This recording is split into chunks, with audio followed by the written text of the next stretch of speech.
I never planned on stepping into the Lent Mansion. I was just a young reporter, eager to make a name for myself in the world of journalism, when I was assigned a strange assignment: write a piece on the historic Lent Mansion. At first, it didn't seem like anything special. After all, it was just a building, right? An old mansion with a tragic past. But I didn't know then what I would soon learn: that the Lent Mansion had a history far darker than anyone could imagine. The moment I arrived, I was struck by the mansion's eerie grandeur. It stood atop a hill, looking down over the city like a silent, grieving specter. The architecture was grand but decayed, like an old soul that had lived too long and seen too much. I could feel the weight of the place as soon as I stepped onto the property. I was greeted by the manager, an older man with a pale face and eyes that seemed to be watching me far too closely. He led me inside, but the air was heavy, as though the building was holding its breath. The hallway stretched endlessly, with dark corners that seemed to whisper in the shadows. The furniture, though once beautiful, was now old and covered with dust, as if time had forgotten this place altogether. "You'll find plenty of history here," the manager said, his voice strangely quiet. "More than you'll ever want to know." I didn't quite understand what he meant until later that evening, after I had settled into a room for the night. The manager had warned me not to wander after dark, but I was young and full of curiosity. And what better way to get a story than to explore, right? I crept down the hallway, my footsteps muffled by the thick carpeting, until I reached a door that had been left ajar. Inside, the air was colder than it had been anywhere else in the house, and I shivered as I stepped into the room. It was then that I saw it, the old portrait hanging on the wall. It was a painting of man, William Lemp, the patriarch of the family that had once owned this mansion. His dark eyes seemed to follow me as I moved closer. It wasn't just the fact that his eyes were painted so vividly, or that he looked as though he were staring directly into my soul. The floorboards, just to the right of the portrait, had been disturbed. I turned quickly and left the room, but as I made my way back down the hall, the air seemed to grow thicker. The mansion was quiet, too quiet, and it wasn't until I reached the staircase that I heard it. It was soft at first, like the faintest tapping, but soon it grew louder. I froze. I was alone in the house. No one else had been around when I came in. I turned and ran down the hall, my heart racing. But the footsteps kept pace with me, their rhythm growing faster, louder. I could feel them behind me, breathing down my neck.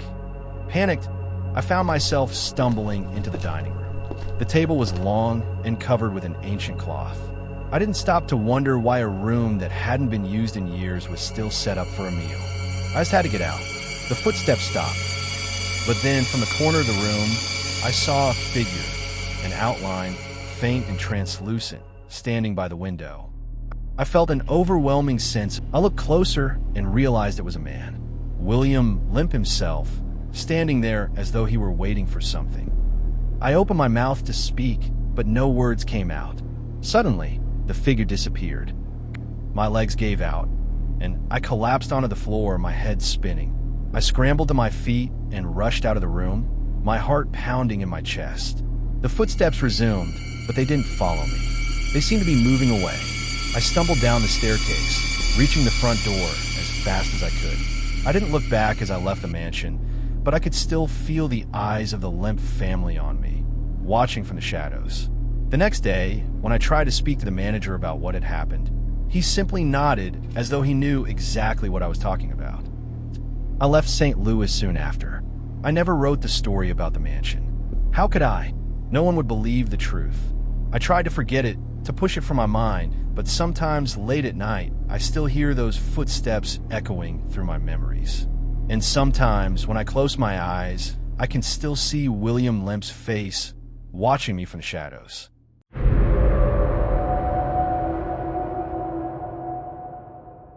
It's true, I am nervous. But why should you think I am mad? The disease has sharpened my senses, not destroyed them. It has only made me more acute. I hear things better than anyone else. In fact, I hear things that others cannot hear. And it is because of these heightened senses that I know I'm not mad. Listen, and I will tell you how everything happened. It began with the old man's eye. He had the eye of a vulture, pale blue, with a film over it. Whenever it fell upon me, my blood ran cold. It was a cursed eye, one that filled me with disgust and dread. I couldn't bear it. I tried to ignore it, but no matter how hard I tried, that eye would haunt me. Every time I looked at him, there it was, unblinking, staring at me with that ghastly, lifeless gaze. So, I made a plan. For 7 nights, I watched him. Every night, at midnight, I would creep into his room. He slept soundly, his eye closed, so I was safe. But on the 8th night, everything would change. I knew it would be the last night, the final night when I would rid myself of the eye forever. The night came. I prepared myself. I was calm, perfectly calm. I could feel my heart beating steadily, quietly. It was the beating of a man in control. I waited in the darkness, and I watched the old man. I crept up to his bed, making sure not to make a sound, not to stir him. The moonlight seeped through the window, casting an eerie glow on the room. The old man was sleeping, unaware of me. But then, as I stood there, waiting, his eye opened. It was the vulture's eye, the damned eye, and it was fixed on me. A rush of blood surged through my veins. My heart thumped wildly in my chest, but I remained still. I had waited so long for this moment. The eye was open, and I had to act. I couldn't let it stare at me any longer. I crept closer, and I could hear my breath, shallow and ragged, as I neared the bed. The old man didn't stir, but his eye, it seemed to follow me. It was as though it knew what I was about to do. The eye became more intense, and I could feel it watching me, seeing me, even though I stood still. I had waited long enough. I struck. With a single movement, I smothered him. The old man struggled, but he couldn't fight back. I held the cloth over his face, and, after a few moments, he fell still. His body lay there limp. I had done it. I had silenced the eye forever. For a moment, I was victorious. The room was silent. But then, the noise started. It was faint at first, a small, barely perceptible sound. I stopped breathing, trying to listen closely. The sound grew louder, quicker, louder still. It was his heart. His heart was still beating. The heart, still alive inside his chest, pounding as though it refused to die. I froze. It grew louder. I could hear it above the sound of my own breath. Thump, thump, thump, thump. It echoed through the room, shaking my very bones. How could it be? He was dead. I had killed him. But the heart, why could I still hear it? Thump, thump, thump, thump. I felt myself growing desperate. I was losing control. The sound, it would never stop. It was driving me mad. Then I heard footsteps. Someone was coming. My heart raced even faster. I couldn't bear it. I couldn't let anyone find out. The sound, his heart, it was too much. I had to act. I quickly moved to cover up my crime. I took the old man's body, chopped it into pieces, and buried him under the floorboards. The sound of his heart grew even louder as I worked, but I ignored it. I had to get rid of the evidence. The footsteps grew louder. Someone was at the door. But the beating, I couldn't stop it. I had to keep calm. I had to appear innocent. When the police arrived, I greeted them with a smile. I acted as though everything was fine. I invited them in, and we sat in the very room where the murder had taken place. But the sound, his heart, was still there pounding in my ears. Thump, thump, thump, thump. The walls seemed to be vibrating with the noise. I watched the officers. They were searching, questioning, moving about the room, but they didn't hear it. They didn't hear the heart. They didn't hear what was tearing me apart. The noise became unbearable. It filled my mind, my soul. I couldn't stand it anymore. I couldn't pretend any longer. I screamed. I did it. I killed him. I buried him under the floorboards. I hear his heart. I hear it beating. I cried, my words tumbling out in a wild, frantic confession. The officers looked at me, confused. But the noise had stopped. I had confessed, and in that moment, the weight of the truth crushed me. I had heard the heart all along, and now I would never escape it.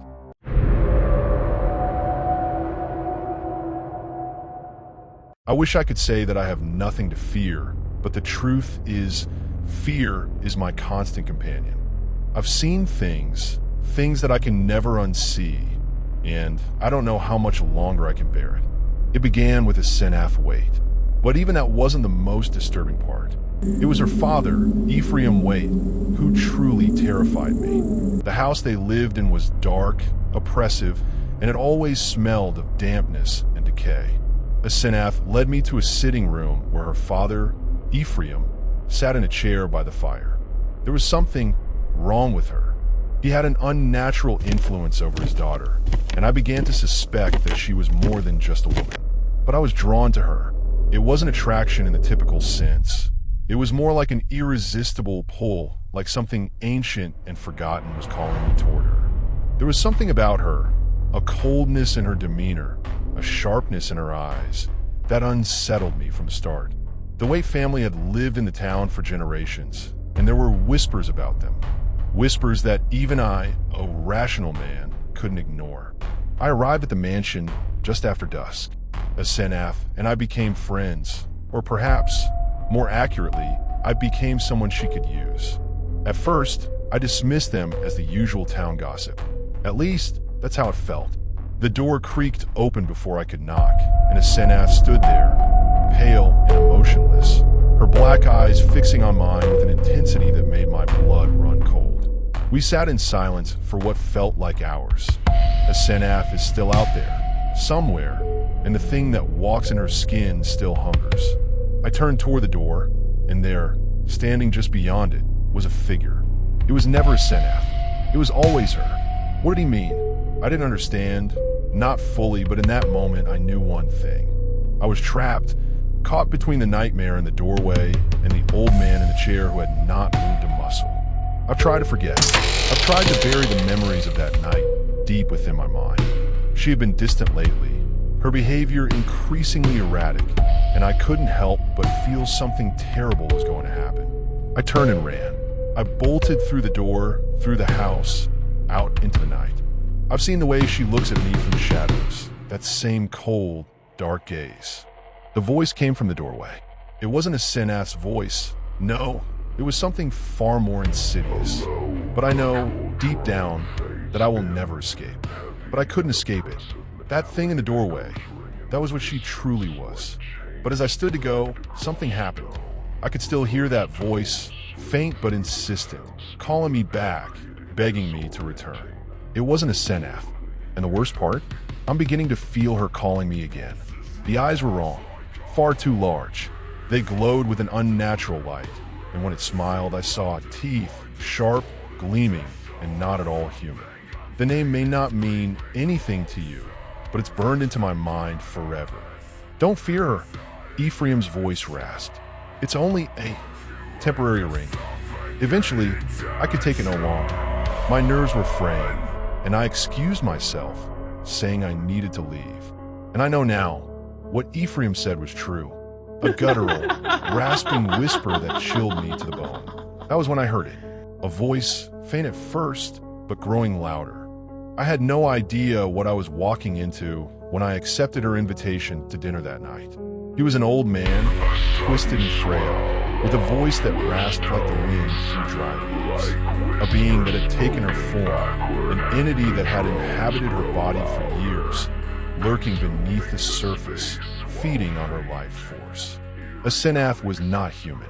I turned, half expecting to see the wind blowing through a cracked window, but there was nothing but darkness and the oppressive weight of the house around me. His eyes glimmered as he watched me, but there was something off about them, something unnatural, like he wasn't really seeing me at all. "Come in," she said, and I followed her into the house. I tried to make small talk, but his answers were short and cryptic, his gaze never leaving me. There was an odd stillness to the place, as though it was holding its breath, waiting for something. Asenath watched me with that same unsettling intensity, and I could feel her eyes on me even when I wasn't looking at her. She wasn't like other women. There was something otherworldly about her. I staggered backward, my heart racing. I wanted to scream, to run, but I was frozen. "Don't go. Stay with me." The door opened slowly, almost imperceptibly, and I felt a cold, suffocating presence. The inside was just as oppressive as the outside. Furnishings covered in dust, cobwebs in the corners, the faint scent of something metallic in the air. There were rumors that Ephraim was a scholar of forbidden lore, that he dabbled in things man should not know. The thing in the doorway was a grotesque mockery of her, a twisted, malformed version, its skin pallid and stretched over an impossibly thin frame. That is, until I met Asenath herself. She spoke in strange riddles, and her eyes, whenever they caught mine, seemed to peer into the deepest recesses of my soul.